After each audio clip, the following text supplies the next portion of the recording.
আপনি যখন ইনকাম করতে বের হবেন তখন বুঝতে পারবেন অন্যের পকেট থেকে 100 টাকা আপনার হাতে আনা কতটা কষ্টের।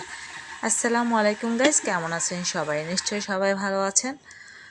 আমি প্রতিদিন সকাল সকাল রান্না করে ফেলি, যেহেতু আমাদের বাসায় আমরা কেউ বাসায় থাকি না, আমার বাচ্চারাও থাকে না, আমার হাজব্যান্ডও থাকে না, আমিও থাকি না। সো অনেক ভোরে ঘুম থেকে ওঠা হয় এবং অনেক ভোরে রান্না বাড়া করা হয়। সো আজকে আমি ভাবলাম যে একটু রাতের জন্য শুদ্ধ রান্না করে ফেলি। সো এখানে আমি নিয়ে নিয়েছি কিছু মুরগির মাংস। আজকে আমি ঘি দিয়ে মুরগির মাংস রান্না করব। ঘি দিয়ে মুরগি মাংস রান্না করার একটাই কারণ, একটাই কজ, সেটা হলো আমার বাসায় আজকে তেল নাই। তো সকাল সকাল যেহেতু তেল নাই, সো এত সকালে তো আর তেল আনতে যাওয়া যাবে না। সো ভাবলাম যে ঘি যেহেতু আছে, ঘি দিয়ে আমি রান্না করে ফেলি।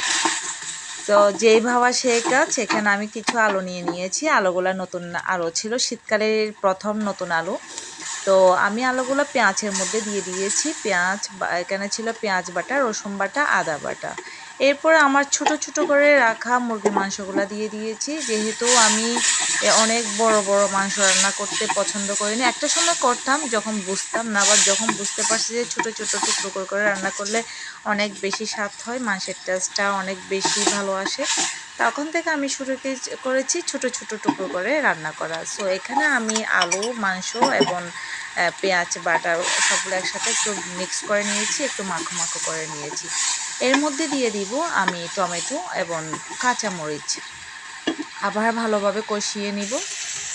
তো কষিয়ে নেওয়ার পরে আমি এখানে দিয়ে দিয়েছি অনলি লাল মরিচের গুঁড়া, হলুদের গুঁড়া এবং 2 চামচ বিরিয়ানির মশলা। যেহেতু আমি এই মাংসগুলো ভাত দিয়ে খাবো না, রুটি দিয়ে খাবো, সেজন্য আমি ভাবলাম যে বিরিয়ানির মশলা দিই।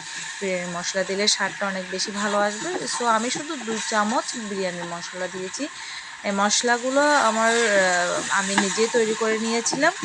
তো অনেক বেশি ভালো, খুব সুন্দর একটা টেস্ট, খুব সুন্দর একটা স্মেল আসে। সো সকালে গিয়ে দেখলাম যে এখনও অনেক অন্ধকার, বাইরের দিকে অনেক সুন্দর একটা আবহাওয়া ছিল। সো গতকাল রাত্রে আমার হাজব্যান্ড কিছু আমার জন্য মশলাপাতি নিয়ে এসেছিলো। ওই মশলাপাতিগুলো মাওয়া থেকে নেওয়া, একটা পেজ থেকে। তো অনেক বেশি, এর আগেও আমি একবার নিয়েছিলাম, আমার কাছে অনেক বেশি ভালো লেগেছে এদের প্রোডাক্টগুলো, এদের এই মশলাগুলো। এই জন্য আবার আমি পারচেস করে ফেলেছি। তো এখানে নিয়ে এসেছি দুধ এবং চিনি আর তেল।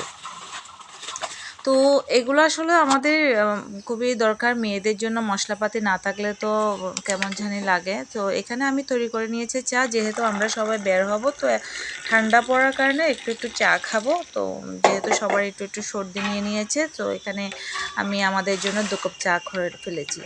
তো ভালো থাকবেন সবাই, নিশ্চয়ই আমার সাথে থাকবেন, আমিও আপনাদের সাথে আছি এবং যখন ফ্রি থাকবো অবশ্যই সাপোর্ট করবো। আসসালামু আলাইকুম।